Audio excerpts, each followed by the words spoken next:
He was written as a deep-dyed, snarling villain, and he bored the out of me, because there is no longevity in deep-dyed, snarling villainy. And already I started to plan what I was going to do about that. Irwin not only allowed me to do that, but one day said, "Do more." And I did. And the rest, as we say, is history.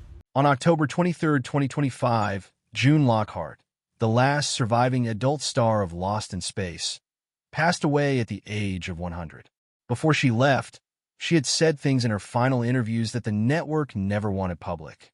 Today we are going inside the Jupiter 2 and pulling out every secret buried for 60 years. These people carried stories their whole lives, and now, finally, every single one of them can be told. The final survivor's shocking revelation. There is something about outliving nearly everyone you worked with that makes a person stop protecting a story. When the cameras are rolling for what might be the last time, you stop choosing your words carefully, and you just tell the truth. That is exactly what happened in the final years of the Lost in Space cast. By 2025, only 3 members of the original Robinson family were still alive. Bill Mumy, who played the boy genius Will Robinson from age 10 to 14, turned 72. Angela Cartwright, his television sister Penny, turned 73. Marta Kristen, the eldest daughter Judy, reached 81. And before June Lockhart, the mother of the family, died peacefully in Santa Monica on October 23, 2025, she had already been speaking more freely than at any point in the previous 6 decades. In her final interviews, Lockhart described what it actually felt like to learn that Lost in Space had been canceled. She did not receive a phone call. She did not sit with a producer who thanked her for 3 years of work. She read it in a small notice in the entertainment section of her morning newspaper. That was the entirety of the farewell CBS offered to the cast of one of the most watched science fiction shows in American television history. Lockhart was not the only one who carried that wound. Bill Mumy, who was 14 years old when the show ended, told interviewers decades later that he cried when his agent called him with the news. He described filming the last season with the complete belief that a 4th season was already arranged. Then the renewal list appeared, and the Jupiter 2 was not on it. He went home and wept. A 14-year-old boy, ending a chapter that had consumed his entire childhood, learning it was over from someone who had to deliver the news over a telephone. What makes this even more striking is that by the time these final revelations came out, Mark Goddard, who had played the rugged pilot Don West, had already died of pulmonary fibrosis on October 10, 2023 at the age of 87. Jonathan Harris, the irreplaceable Dr. Smith, had passed away on November 3, 2002. Bob May, the man who climbed inside the robot's suit every single day for 3 years, had died in January 2009. Dick Tufeld, who was the robot's voice, followed in January 2012.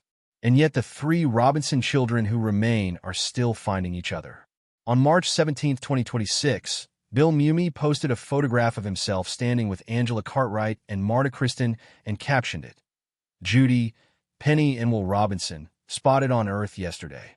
60 years after the show first aired, they are still showing up for one another. That single fact tells you something important about what this show really was, underneath the foam rubber aliens and the spray-painted props. But here is what nobody outside their circle knew for decades. The cast that survived stayed loyal to each other for 60 years. The man who was supposed to die early ended up controlling the entire show, and he did it so brilliantly that even the people he outmaneuvered eventually admitted it was a masterpiece. Jonathan Harris rewrote his own character and stole the series. Before Jonathan Harris was Dr. Smith, he was a pharmacist's son from a 6-story tenement building in the Bronx who had literally invented himself from scratch. His parents were Russian immigrants. His father worked in Manhattan's garment district. The boy who grew up speaking what he later described as thick Bronx street slang made a decision early in his life that he was going to become someone else entirely. He changed his surname from Karasukin to Harris at 17, against his father's furious objections. He changed his surname at 17, earned a pharmacy degree he never used, fabricated an acting resume, and talked his way into a career that would eventually include Broadway, The Twilight Zone, and roughly 125 stage productions. When Irwin Allen offered him the role on Lost in Space, Harris looked at the character as written and immediately recognized a career trap.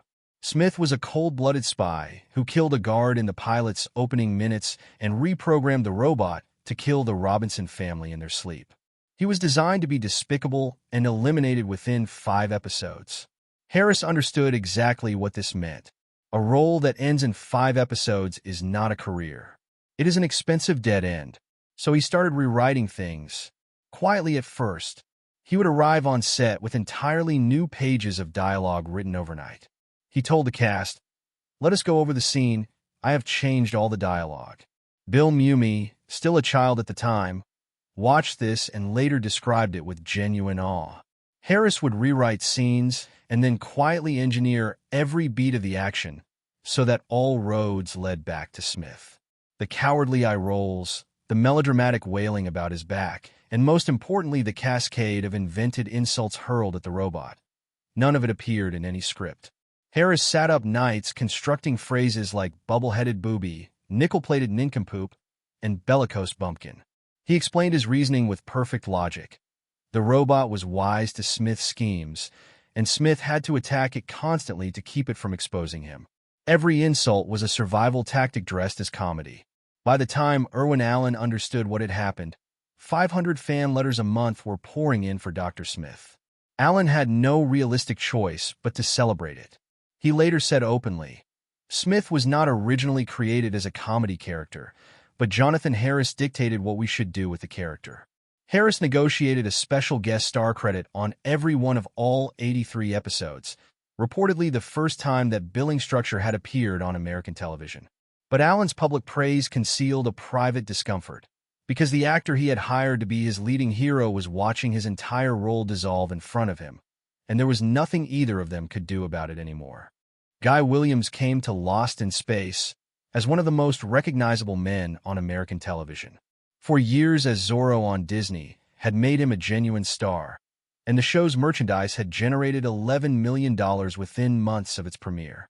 He was tall, fencing trained since age 7, and genuinely excited about playing John Robinson, the brilliant mission commander who would lead his family through the universe. This was supposed to be his show. The transformation happened gradually enough to feel almost polite. In Season 1, Williams' screen time began shrinking as the Dr. Smith storylines expanded. By Season 2, it was a pattern. By Season 3, it was simply the reality of the production. Williams appeared on set, delivered a handful of lines, and stood in the background while Jonathan Harris and Bill Mumy and the robot carried the episode forward. Mark Goddard described the atmosphere directly. The show started going more toward the robot and Smith, and there were hard feelings from Guy especially. Jonathan Harris himself acknowledged the damage, which is remarkable given that he was the cause of it. He said openly that Williams was hired to be the star of the piece and ended up with an occasional line every other week. Harris called this very difficult for an actor to endure. He was correct. He just did not stop doing it. Williams filled his idle hours listening to classical music, reading astronomy, playing chess, and buying stocks. Bill Mumy gave him the nickname The Comb because Williams groomed himself constantly between takes, a man turning restless energy into something harmless. In one reported exchange with Harris, Williams erupted with the words, "God damn it, I will kill you, Harris," before adding after a pause, "I mean Smith." Whether accidental or deliberate, it captured something completely real about the situation. After cancellation, Williams discovered his Hollywood career had not survived being the background of his own show. Then he found that halfway around the world, his situation was entirely reversed. Zorro had become a cultural institution in Argentina. The government gave him a luxury marina apartment. The wife of President Perón personally invited him to perform at a charity event. He spent the last 21 years of his life living as something close to royalty in a country that had never forgotten what he meant to them. On May 6, 1989, police entered his Buenos Aires apartment after friends reported his disappearance and found him alone. A ruptured brain aneurysm had killed him approximately a week earlier. He was 65. Nobody had known because he had been living alone and mobile phones did not yet exist. The man promised the lead of a television series had died undiscovered, a week before anyone found him, in a country that loved him more than his own industry ever had. Bill Mumy later said simply, when the show ended, he never saw Guy again. Not once. The leading man died alone on the other side of the world. Back on the studio lot where the show had been filmed, another cast member had spent 3 years enduring something far more physically dangerous, and the production company had decided it was not a problem worth solving. Bob May, the robot suit, and 3 years of invisible suffering. Every child who watched Lost in Space in the 1960s loved the robot. It waved its accordion arms, barked warnings, and somehow managed to feel warm despite being made entirely of metal and rubber. For 3 years, the person physically inside that machine was suffering in ways the production company had quietly decided were not anyone else's concern. Bob May walked into the Lost in Space audition by accident while applying for a different job at 20th Century Fox. Irwin Allen's team sent him to try on the robot suit. The audition was brutally simple. If you fit, you are hired. When May climbed out of the suit after his first session inside, he was cut and bleeding from the metal edges. He took the job anyway. The suit weighed approximately 200 pounds. Under studio lights, the interior temperature became what May later described as his own jacuzzi and sauna combined. The costume was nearly airtight. On at least 2 confirmed occasions across the 3 seasons, May passed out inside it from lack of oxygen. His eyes rolled back, and he went limp before crew members realized something was wrong. The production company's official response to these incidents was that there was no time to stop filming. May was a devoted smoker who puffed cigarettes inside the costume during breaks between takes. June Lockhart recalled seeing smoke drifting through the robot's seams and finding it quietly amusing. The legend involves Irwin Allen arriving between scenes, spotting smoke rising from the apparently empty robot, and panicking that the suit was on fire. When he discovered it was May enjoying a cigarette, Allen reportedly decreed that whenever a script called for the robot to emit smoke, May should personally generate it. Despite performing every physical gesture that made the robot one of television's most beloved characters, Bob May was never credited on screen during the entire original run. Not one episode in all 3 seasons carried his name. The practical consequence was lower pay and significantly reduced residuals.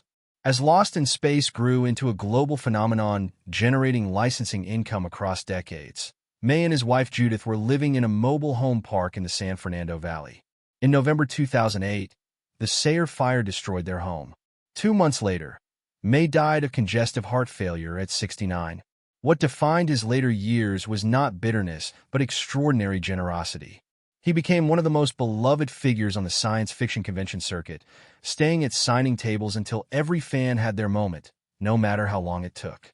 He said once, "I will stay at any convention signing autographs until the last fan is finished or the cleaning crew forces me to leave." A man made invisible by the industry that profited from him chose to make sure that no fan ever felt invisible in front of him. The robot smiled for 60 years of reruns and never once showed what was happening inside. The show itself worked the same way. Before any of those cameras rolled, Irwin Allen had tried to make something completely different, and the network had buried it before it could breathe. The $600,000 pilot and the compromise that. Approximately 80% of that original footage was eventually cut up and inserted into the first 5 episodes of Season 1. Dr. Smith and the robot were conveniently written as having stayed behind at the ship in each of those episodes, explaining their absence from footage that predated their existence by almost a year. The show premiered on September 15, 1965. 2 important facts rarely mentioned. The Jupiter 2 interior set cost $350,000, making it the most expensive standing television set of its era, more costly than the entire Enterprise bridge on Star Trek. And the theme music was composed by a 24-year-old named Johnny Williams, who later became John Williams and wrote the scores for Star Wars, Jaws, and Indiana Jones. The serious vision was replaced with something the network could sell, and for 2 seasons it worked brilliantly. But ratings can hide the truth that only the people on set can see, and behind the cameras 2 of the most famous science fiction franchises in American history were conducting a war that neither side ever fully admitted to. Star Trek, Borrowed Ears, A Secret Engagement, and The Fan in the Enemy Camp. The rivalry between Lost in Space and Star Trek is one of the most misunderstood stories in television history because most people assume it was a fair creative contest between 2 equally respected shows. In raw ratings, it was not close. Lost in Space consistently placed between 32nd and 35th in the weekly Nielsen rankings. Star Trek never climbed higher than approximately 52nd during its entire original run. The show, remembered today as the pinnacle of 1960s science fiction, was losing the ratings war every single week it aired. The rivalry began before either show existed. Gene Roddenberry pitched Star Trek to CBS in a 2-hour meeting. One of the network's executives questioned him closely about his production plans, and the reason for that executive's detailed interest was that CBS was already developing Lost in Space and had no intention of buying a competing science fiction property. CBS said no. Roddenberry took Star Trek to NBC. Both shows then spent 3 seasons competing for the same audience's loyalty without ever occupying the same time slot.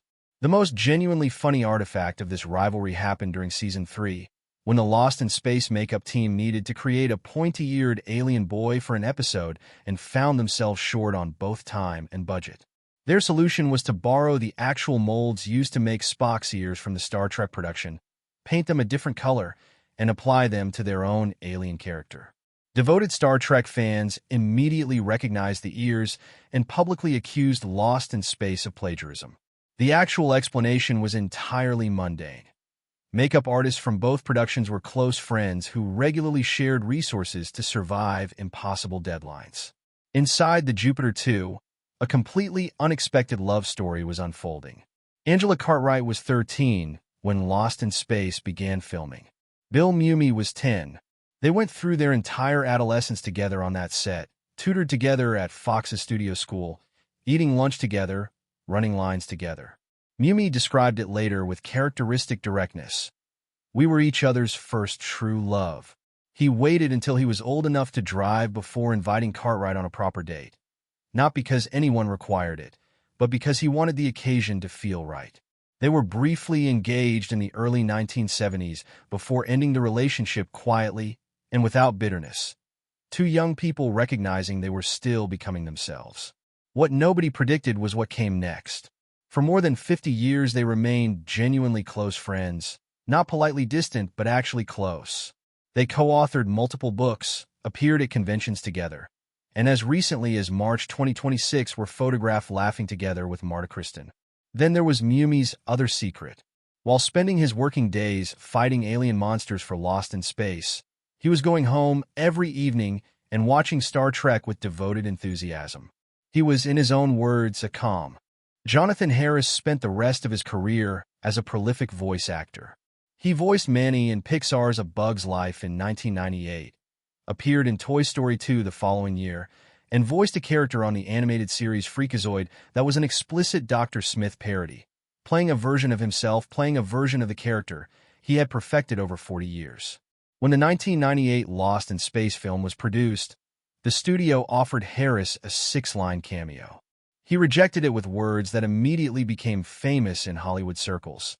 "They offered me an innocuous 6-line bit they laughingly called a cameo, and I told them exactly where to shove it." He had never played a bit part in his life, and he was not going to start at 83. A reunion film titled Lost in Space. The Journey Home was in development in the early 2000s with Harris set to star. Then in November 2002, Harris entered a hospital for a chronic back problem, the same back that Dr. Smith had wailed about in melodramatic agony for 3 seasons, and died of a blood clot. He was 3 days short of his 88th birthday. The reunion film died with him. Bill Mumy delivered one of the eulogies. Angela Cartwright wrote that she could still hear exactly the way Harris had said her name. The Netflix reboot that ran from 2018 to 2021 found an elegant way to honor what came before. The rebooted Dr. Smith was given the full name June Harris, combining June Lockhart and Jonathan Harris into a single character name. Bill Mumy appeared in the pilot as a character identified simply as Dr. Z. Smith. Angela Cartwright played Dr. Smith's mother in Season 2. And June Lockhart, at 96 years old, voiced Alpha Control in Season 3, her voice carrying everything you expected from it after 60 years of watching her. Intelligence, warmth, and the quiet authority of someone who had been doing this since 1965. She died 2 years later at 100, peacefully in her sleep, having watched the series canceled, revived, mocked, celebrated, rebooted, and preserved across 3 generations of fans. She carried the story of that cold newspaper morning in 1968 not as a wound, but as something she had survived and moved past. That capacity for grace, to endure what the industry did to them and remain generous about it, was the quality the 3 Robinson children who are still alive share most completely. Bill Mumy and Angela Cartwright and Marta Kristen still find each other. They still show up at conventions and tell stories about Irwin Allen banging his hammer against a bucket and Jonathan Harris arriving on set with 14 pages of new dialogue he had written overnight. They carry the Jupiter 2 with them not as a burden, but as proof that something genuinely extraordinary happened inside that fiberglass spaceship. The Robinson family never made it home in the story. The people who played them never stopped finding their way back to each other. That is the version of Lost in Space that history forgot to tell. Bill Mumy and Angela Cartwright and Marta Kristen still find each other. They still show up at conventions and tell stories about Irwin Allen banging his hammer against a bucket and Jonathan Harris arriving on set with 14 pages of new dialogue he had written overnight. They carry the Jupiter 2 with them not as a burden, but as proof that something genuinely extraordinary happened inside that fiberglass spaceship. The Robinson family never made it home in the story. The people who played them never stopped finding their way back to each other. That is the version of Lost in Space that history forgot to tell. And now you know all of it. But their story was never simply about a television show that disappeared after 3 seasons. It was about the people who remained connected long after the cameras stopped rolling. For decades, fans continued to remember the Robinson family exactly as they had seen them on screen. But behind those familiar characters were real people who had grown up together, experienced success and disappointment together, and watched many of their former castmates disappear with the passing years. The strange thing about Lost in Space is that the fictional family remained stranded forever, while the actors who played them continued moving forward with their lives. The Jupiter 2 never reached its destination, but Bill Mumy, Angela Cartwright, and Marta Kristen kept returning to the same memories. They appeared together at conventions, spoke about the old production, and remembered the personalities who had made the set what it was. For them, the show was not simply a piece of television history. It was a major part of their childhood and their lives. That is why the final years of the original cast became so meaningful. Every interview carried the weight of time. Every reunion reminded fans that the people they had watched as children were now elderly, and that many of the faces surrounding them on the original set were already gone. June Lockhart's death at 100 marked another enormous moment in that history. She had lived long enough to see Lost in Space change from a canceled television series into a beloved piece of science fiction culture. And yet she never seemed defined only by the disappointment of its cancellation. She remembered the difficult moments, but she also remembered the people. She had seen the show go from a serious survival story to a much stranger mixture of comedy, fantasy, aliens, and unforgettable characters. She had watched Jonathan Harris transform Dr. Smith into one of television's most recognizable personalities. She had watched the robot